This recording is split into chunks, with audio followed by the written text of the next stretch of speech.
Robert from Northside has a question about insurance costs. Yeah, it's something we all wonder about, what he's writing about here. Robert writes, how do I determine the replacement cost for homeowners insurance? I have a one-story brick home on a built on a slab back in 1969, and Robert wants to know if it can be rebuilt for about $100 a square foot.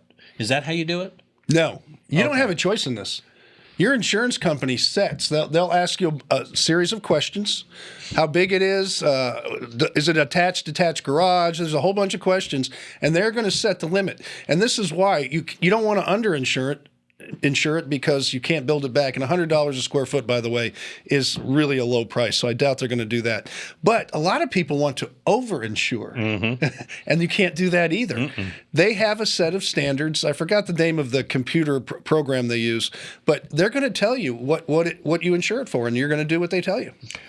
Now, you have extra overrides like jewelry, guns, things like that. Right. But the rebuilding of the house, it's not up to you or me. You have an umbrella policy probably off your house and things like that. If you want to do an umbrella, that's different. Yeah. I mean, I tried to do one once, and I said, no, I don't think so. It was very expensive. I have one. When you have kids driving cars, you get an umbrella policy. Okay, fine. But my kids are all grown. But taken from my own life, we just changed our homeowners insurance. Did you? And one of the things we found out was the company that we've been insuring with I've been insuring for the past at least 20 years, was totally not doing us well.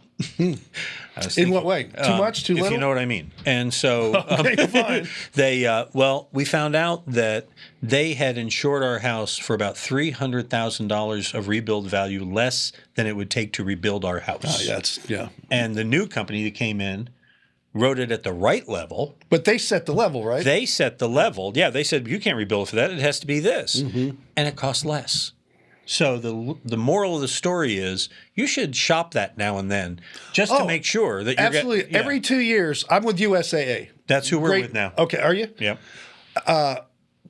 Every 2 years, I'll call them and say, hey, let's go over my insurance on my cars and make sure I got everything. I just bought flood insurance. I don't flood. It was like $300. Flood insurance. I bought flood insurance. A lot of people in my neighborhood said the same thing. Okay.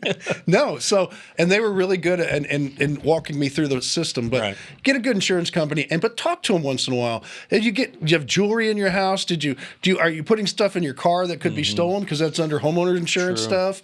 You have maybe tools if you're a contractor or something. You really need to make sure everything's covered. You want to be covered with help around your house, getting that to-dos to done? All you got to do is write us. Visit HomeShowRadio.com, click on that Ask Tom button, and we'll answer it just like that. And if you want to do us a solid, why don't you click on that subscribe button and click the bell, and we'll let you know when we post a new one.